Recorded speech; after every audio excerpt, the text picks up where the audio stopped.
नमस्कार, कसे आहात सगळेजण? तर तुमचे स्वागत आहे संध्याज लाईफ या चॅनलवरती आणि आशा करते की तुम्ही सगळे खुश, आनंदी आणि आरोग्यदायी असाल.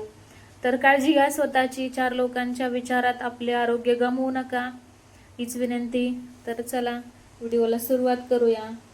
तर माझे व्हिडिओ खरंच तुम्हाला आवडतात का? जर आवडत असतील तर प्लीज चॅनलला सपोर्ट करा, कारण की माझा चॅनल नवीन आहे आणि तुम्हाला तर सांगितल्याप्रमाणे मी फक्त माझे अनुभव तुमच्याशी शेअर करते.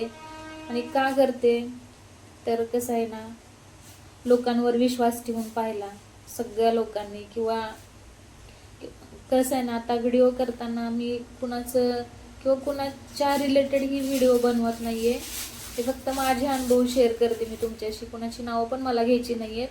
आणि कसं आहे ना, हे फक्त माझे अनुभव आहेत. ज्यांनी कुणी त्रास दिला किंवा काय, कुणीच मला त्रास दिला नाही.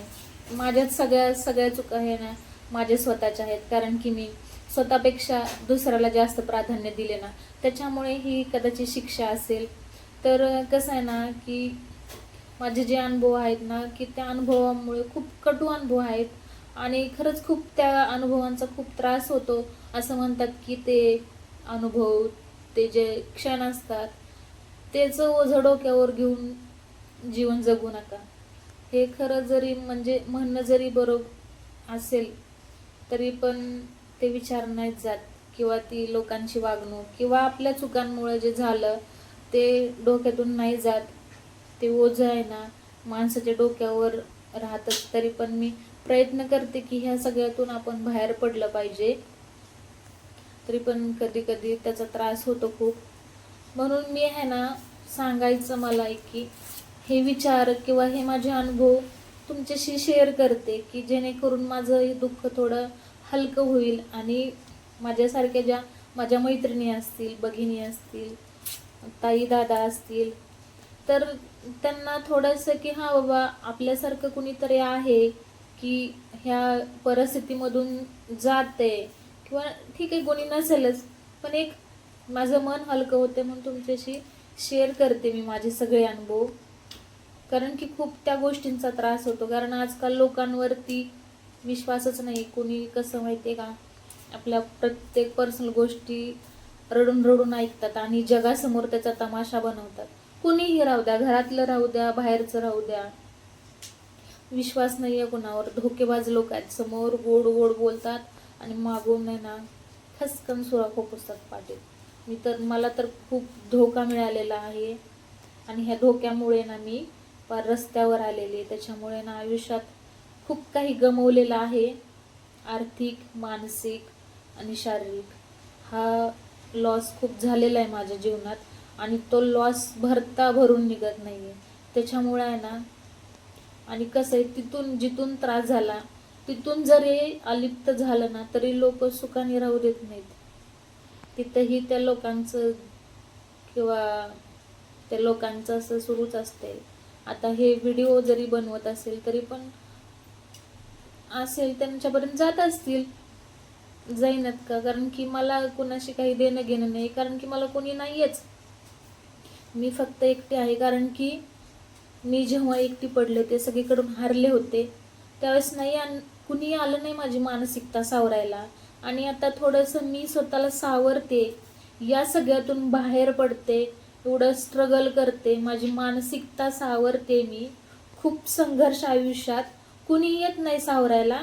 आणि जेव्हा असं कुठंतरी मी मन हलकं करते, माणसांजवळ माझा विश्वास नाही, किंवा त्या कुठल्याच माणसाकडे किंवा कोणतरी कुणीही व्यक्ती असू दे त्यांच्यावर मला भरोसाच नाहीये.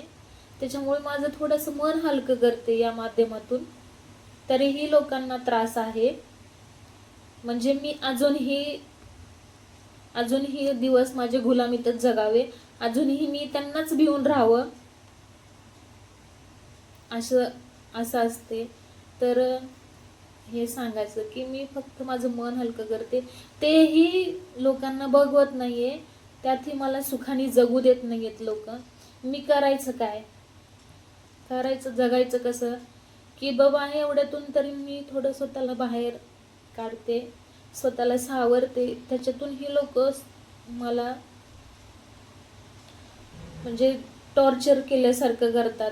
मी राहायचं कसं, जगायचं कसं. खरंच की लोक एवढी हे असतात ना, नाहीच सुखाने. कुठेही जगाच्या पाठीवर कुठेही राहा, त्यांना भिवून राहा, किंवा त्यांना त्यांना आपला त्रास नको, किंवा आपला त्यांना त्रास नको म्हणून जरी आपण कुठेही राहा जगाच्या पाठीवर, ते काही त्रासच सुटत नाही, किंवा काही म्हणजे काहीच बोलू शकत नाही.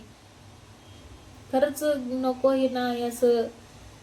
आपलं आपण व्यवस्थित राहावं, आपलं आपण व्यवस्थित सुधरावं, हे असं काहीतरी करायचं म्हटलं ना की असंच भसदिशी काहीतरी मध्ये होतंय, की परत आपली मानसिकता ढासळते, परत आपण त्याच त्याच दलदलीत जातो, खूप मानसिकता खराब होते.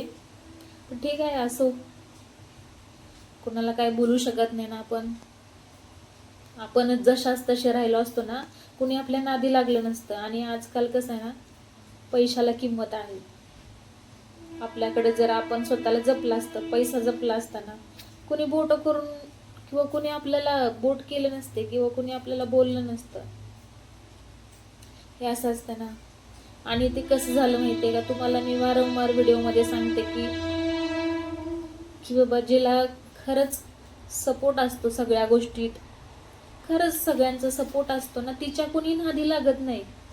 आणि ज्या स्त्रीची माहेरची परिस्थिती हलाखीची असते, गरिबी असते, मी का म्हणते गरिबी, खरंच लोक खूप वाईट तऱ्हेचे असतात. तिला माहेरचा सपोर्ट नसतो, तिची आर्थिक बाजू भक्कम नसते, त्या त्या स्त्रीचं जीवन तर एवढं वनवास असतो ना तिच्या जीवनाचा, की खरंच मी ते अनुभव घेतलेत. खरंच खूप वाईट असं अवस्था असते तिची, खूप पोती ओळखली जाते, आणि वरून अजून तीच वाईट, तीच तीच इज्जत घालवते. लोकांना काय पडलेलं असते की काय कळत नाही बाबा. तर मला सांगायचं एकच की आपण आपलं दुःख कुठं हलकं करायचं. आज मी एवढा व्हिडिओ बनवते, माझं डेली रुटीन तुमच्याशी शेअर करते.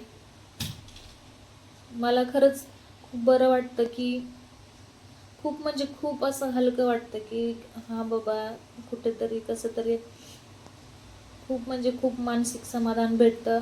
माझा दिवस चांगला जातो. आणि मी एकटी आहे ना, हो राहीन एकटी. नकोय तर मला कोणी माणसंच नकोय.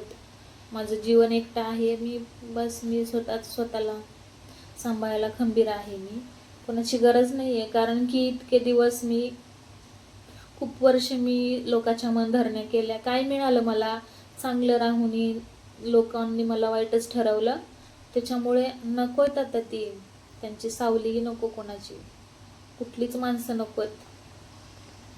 माझं जीवन माझं भलं आहे, माझं एकटं जीवन, मी राहू शकते व्यवस्थित, माझ्या मुलाचा बी सांभाळ करू शकते मी. त्याच्यामुळे आहे ना, मला नाही कुणाला दोष द्यायचा. माझं जीवन मी जगते.